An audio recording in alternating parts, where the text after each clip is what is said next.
Hello friends, in this video we will learn the effect of alloying elements on the iron-carbon phase diagram. Because to understand the heat treatment processes in alloy steels, it's very important to understand the effect of alloying elements on the iron-carbon phase diagram.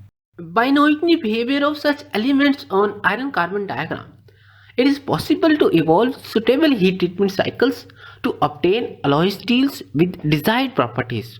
So friends, let's start our discussion without wasting any time.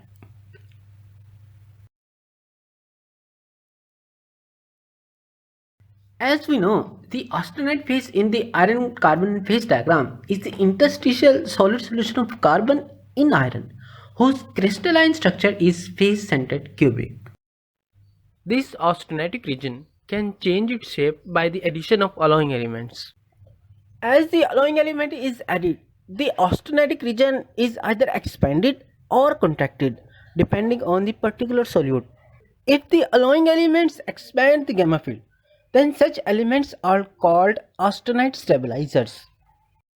Austenite stabilizers actually shift the A3 point, eutectoid point and ACM point downward, and the A4 point shifts upward, and the range of the stable austenite is increased.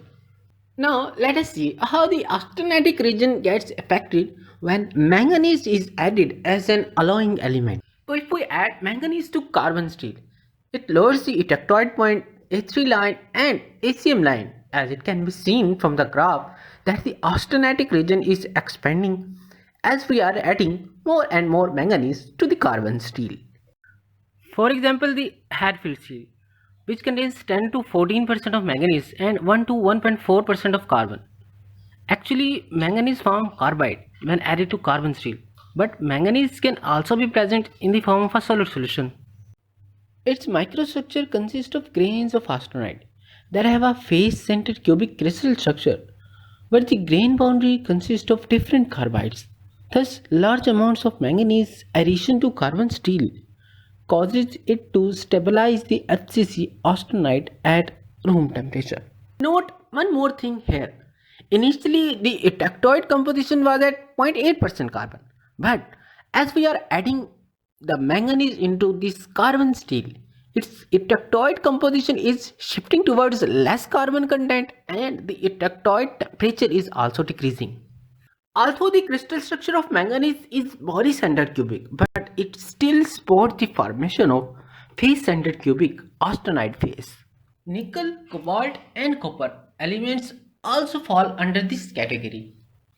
If nickel is added in sufficiently high concentration, it will completely eliminate the BCC iron phase and replace it down to room temperature with the austenite phase, just like manganese. The crystal structure of nickel is face-centered cubic. This element does not form any carbide, but it prefers to dissolve in a solid solution of ferrite or austenite. Being an austenite stabilizer, nickel also lowers the eutectoid temperature. Each 3% of nickel addition to carbon steel lowers the eutectoid temperature by about 30 degrees. Similar other elements for this group are cobalt and copper. Both elements do not form any carbide, and they prefer to dissolve in a solid solution of austenite or ferrite. Copper dissolves in iron at normal temperatures in amounts of up to 1%. If the copper content exceeds 7%, iron will contain copper in the free state as metal inclusions.